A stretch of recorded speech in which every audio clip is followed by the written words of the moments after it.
सख्त गर्मी में जहाँ सारे इंसान, जानवर, चरिंद परिंद निढाल हो जाते हैं, वहाँ गर्मी में चलने वाले सारे गैजेट्स भी काम छोड़ जाते हैं। ख़ास तौर पे गाड़ी का एसी, जिसे कूलिंग करने के लिए सख्त गर्मी और तेज़ धूप का मुकाबला करना पड़ता है। धूप इतनी शदीद होती है कि गाड़ी के फ्रंट से जो रेडिएटर और कंडेंसर पे हवा पड़ती है वो भी बहुत ज़्यादा तेज़ गर्म होती है, जिसकी वजह से एसी में मौजूद गैस का प्रेशर भी बहुत ज़्यादा हाई हो जाता है, जिसकी वजह से गैस की लीकेज भी मुमकिन हो जाती है।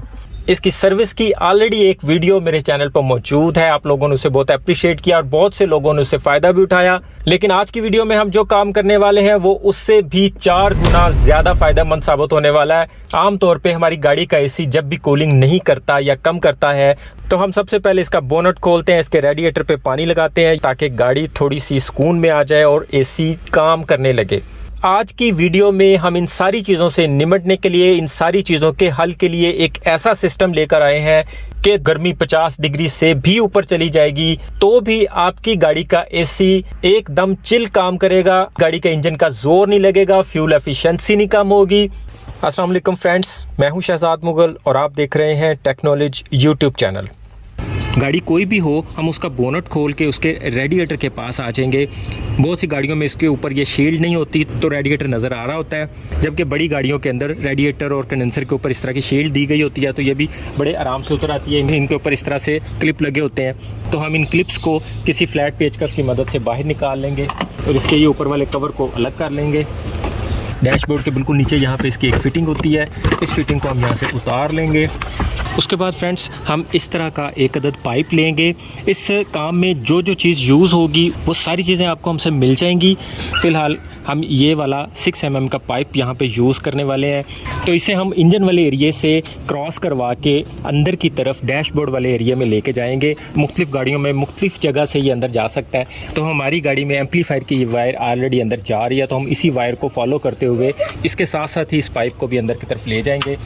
तो फ्रेंड्स हमने गाड़ी के टायर को थोड़ा मोड़ के एम्पलीफायर की इस वायर को फॉलो करते हुए इसी के साथ ही मड शीट को थोड़ा डाउन करके तो इसके अंदर से ही हम पाइप गाड़ी के अंदर वाली साइड पे गाड़ी के डैशबोर्ड के पास ले गए हुए हैं। ये आप देख सकते हैं ब्लू कलर का पाइप गाड़ी के अंदर वाली साइड पे आ गया है। मैं आपको अंदर वाली साइड पे दिखा देता हूँ। हमने यहाँ से ये शील्ड उतारी और यहाँ से हमने ये वाला पाइप गाड़ी के अंदर की तरफ ले आए हैं।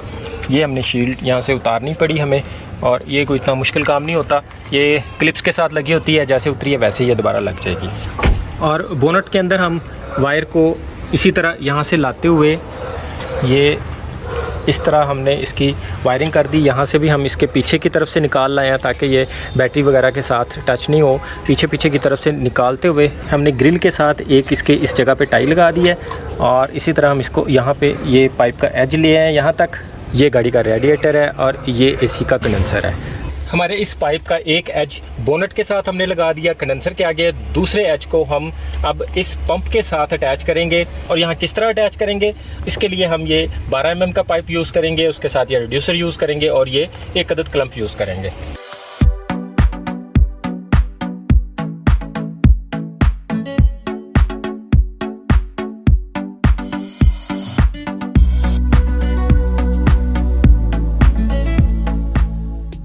इसके साथ हम ये रिड्यूसर लगाएंगे इस तरीके से, ये यहाँ पे अब बिल्कुल बाहर नहीं निकलेगा, और साथ ही हम ये 6 mm का पाइप इसके अंदर लगा देंगे। इस तरीके से इसकी यहाँ पे लीक प्रूफ फिटिंग हो चुकी है।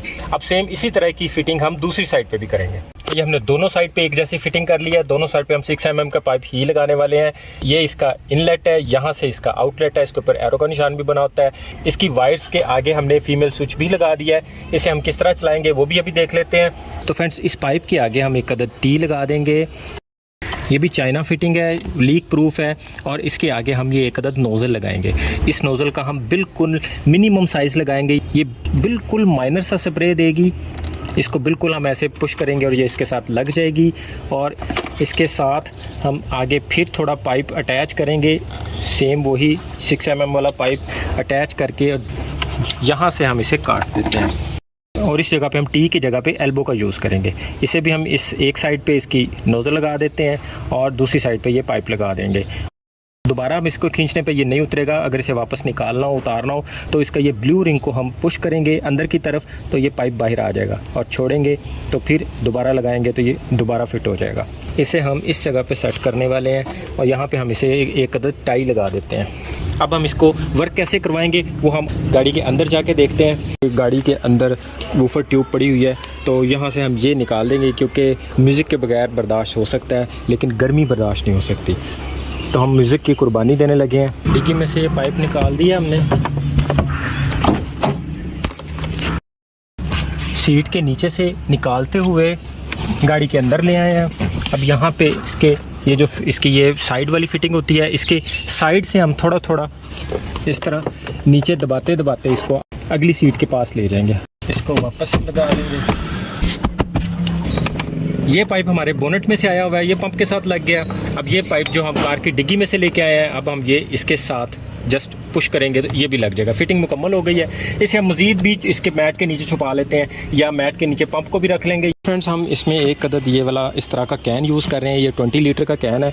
एक नोज़ल हमारी 1 घंटे में 1 लीटर पानी यूज़ करती है, तो ये 20 लीटर का कैन है। तो कम से कम ये 2 नोज़लों के साथ 10 घंटे तक हमारा ये पानी निकल सकता है। इसके बाद हम इसमें दोबारा भर लेंगे। तो इसे लगाने का तरीका हमने ये निकाला है कि इसके ढक्कन के अंदर हमने इस टाइप का सुराख कर दिया कि इसका ये 6 mm वाला पाइप इसके अंदर टाइटली गुजर जाए। इसके आगे हम ये एक अदद फ़िल्टर लगा देंगे। इससे ये होगा कि पानी के अंदर किसी भी किस्म का कचरा नहीं जा सकेगा। अब इसमें हम पहले पानी भर लेते हैं। इसकी एयर के लिए हमने इसके अंदर एक और सुराख करके उसके अंदर एक पाइप का पीस दे दिया है, ताकि इसका पानी भी बाहर नहीं निकले और इसको एयर भी मिलती रहे। इसे हम गाड़ी में सिगरेट लाइटर की जगह पे यूज़ होने वाले स्विच के साथ चलाएंगे। ये इसके यहाँ पे इस जगह पे लग जाएगा, और इसका ये स्विच हम इसके साथ लगा देंगे तो ये हमारा पंप ऑन हो जाएगा। ये ऑटोमेटिक पंप है, हमें इसे सिर्फ एक दफ़ा ही ऑन करना है, बाकी ये सारा कुछ खुद ही मैनेज करेगा। वेरी फर्स्ट टाइम में हम इसकी एक दफ़ा कोई ना कोई नोज़ल उतार देंगे जिससे इसका पानी आना शुरू हो जाए। ये हम इसकी नोज़ल लगा दी और ये इसका स्प्रे शुरू हो गया।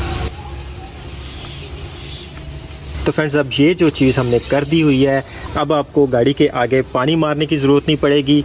आगे से पड़ती हुई तेज़ गर्म हवा रेडिएटर को लगने तक ठंडी हो जाएगी। अब यहाँ पे बहुत सारे लोग ये भी कमेंट्स करेंगे कि यहाँ पे जंग लग जाएगा, ये हो जाएगा, वो हो जाएगा। तो मैं उन भाइयों का जवाब यहीं पे दे देता हूँ कि इस जगह पे ये सिल्वर होता है। यहाँ पे हम अक्सर गाड़ी को धोते भी हैं, पानी यहाँ पे बचता रहता है यहाँ पे, और नीचे इसके असम्बली होती है जिसके मोटे मोटे पाइप होते हैं, जबकि ये सारा सिल्वर का होता है। ऑलरेडी रेडिएटर के अंदर पानी भी चलता है, तो यहाँ पे जंग लगने का कोई सीन नहीं है। अगर आपको फिर भी लगता है कि ये पानी जंग लगाएगा, तो जब ये आप गाड़ी चलाएंगे तब आप ऑन करेंगे, और जब आगे से हवा पड़ेगी ये साथ साथ ही पानी ड्राई भी होता जाएगा। पानी के नीचे जाने के या नीचे इसके ड्रॉप गिरने के कोई चांस नहीं होंगे। अभी खड़ी गाड़ी पे भी आप एसी चला रहे हैं तो इसे यूज़ करें, चलती गाड़ी पे भी इसे यूज़ करें, इसका फ़ायदा ही फ़ायदा है। बहुत से लोग कहेंगे कि आपको तो जापान वाले ढूंढ रहे हैं, आपको वो उठा के ना ले जाएं, और बहुत सारे लोग ये भी कहेंगे कि अगर ये इतना ही ज़रूरी होता तो ये गाड़ी के साथ लगा हुआ क्यों नहीं आता। तो उनके लिए ये जवाब है कि कंपनी गाड़ी हर मुल्क के लिए बनाती है, उसमें ठंडे मुल्क भी आते हैं, गर्म मुल्क भी आते हैं। ये गाड़ी यूरोप में भी चलती है, ये गाड़ी एशिया में भी चलती है, तो वो गर्म और ठंडे इलाकों को डिवाइड करके गाड़ी का डिज़ाइन नहीं बनाते। अब हमारे इलाके में इस कदर गर्मी हो जाती है कि हमें इस तरह के जुगाड़ लगा के ही गुजारा करना पड़ता है, अदरवाइज़ गर्मी में इसका एसी बिल्कुल काम नहीं करेगा। इसका इंजन थोड़े ही दिनों में बैठ जाएगा। सख्त गर्मी में हमें एसी ठीक करवाने के साथ साथ इसका इंजन भी ठीक करवाना पड़ जाएगा। रुकी हुई गाड़ी में भी अगर आप इसे चला के रखते हैं तो गाड़ी का इंजन भी ठंडा रहेगा, इसका एसी भी सही काम करेगा। हालांकि आमतौर पे खड़ी हुई रुकी हुई गाड़ी का एसी बिल्कुल भी ठीक से काम नहीं करता। हम इंजन का ज़ोर लगवाते रहते हैं क्योंकि आगे से हवा नहीं पड़ती, इसके अपने फ़ैन चलते हैं, और कई दफ़ा देखा गया है कि मैकेनिक हज़रात इसके फ़ैन भी उल्टे चला देते हैं। ये चीज़ भी आपने गौर करनी है कि आपकी गाड़ी का फ़ैन हमेशा इंजन की तरफ हवा दे, इंजन से बाहर की तरफ हवा नहीं दे। उसके लिए आप यहाँ पे कोई कपड़ा रख के देखें तो कपड़े को इंजन की तरफ उसे खींचना चाहिए। बहुत सारे कारीगर ऐसे होते हैं जो रेडिएटर को हवा देने के चक्कर में इसके फ़ैन की हवा बाहर की तरफ चला देते हैं, तो वो भी गलत है। इसका ये ब्लू वाला पाइप काफ़ी हार्ड होता है, ना तो ये जब सीट के नीचे से निकाला है ना ये वहाँ पे दबेगा। हीट से भी कोई परेशानी नहीं, कोई टेंशन नहीं, और सिस्टम को लगाना आपने देख ही लिया कि बहुत आसान है। और इस सिस्टम से रिलेटेड आपको A to Z सारी चीज़ें हमसे मिल जाएंगी। डिस्क्रिप्शन में जाके व्हाट्सएप के नंबर पर रब्ता करके ये सारी चीज़ें अपने घर में बैठे मंगवा सकते हैं। यहाँ पे आपको एक और चीज़ बता दूँ कि अगर आप डिग्गी के अंदर कोई कैन नहीं रखना चाहते तो आप इस पंप से इनलेट पाइप को दोबारा यहाँ से लाते हुए इस जगह पे ले जाते हुए आप इसके शावर वाले पानी के टैंक के अंदर पाइप को डाल सकते हैं। इसकी कैपेसिटी 5 लीटर की होती है, इसलिए ये बहुत ज़्यादा टाइम नहीं निकालेगा, लेकिन इससे भी आप काम ले सकते हैं। इसमें यह है कि आप जितना यूज़ करेंगे आपको इसे दोबारा भरना पड़ेगा। ये अब हम सफ़र पे निकलने लगे हैं तो हम यहाँ से इसका स्विच लगा देंगे। ये आप देख सकते हैं कि बिल्कुल थोड़ा थोड़ा चल रहा है, इसकी आवाज़ भी गाड़ी में फ़ील नहीं हो रही। ये मैं नज़दीक करके दिखाता हूँ आपको।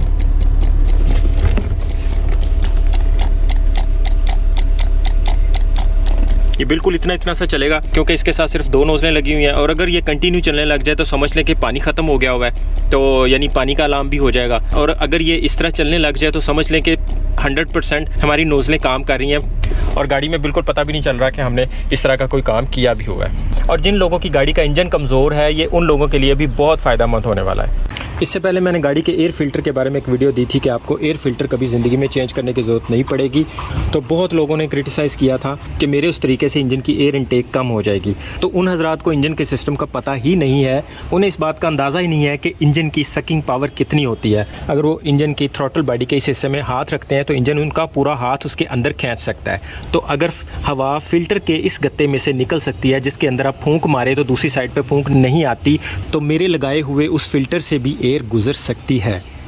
नेक्स्ट वीडियो में मैं आपको गाड़ी के मतलब एक ऐसी वीडियो शेयर करने वाला हूँ जिसमें आपके गाड़ी के टायर बहुत पुराने भी हो गए हैं तो भी वो चलेंगे, लॉन्ग रूट में चलने के काबिल नहीं रहे तो भी चलेंगे। नए टायरों वाले लोग अगर वो काम कर लेंगे तो उनके टायरों की लाइफ 4 गुना ज़्यादा बढ़ जाएगी। वो वाली वीडियो देखने के लिए चैनल को सब्सक्राइब करके बेल के आइकन पर प्रेस करना मत भूलिएगा। अभी के लिए इतना ही। अपना और अपनों का ख्याल रखिएगा। बहुत बहुत शुक्रिया। अल्लाह हाफ़िज़।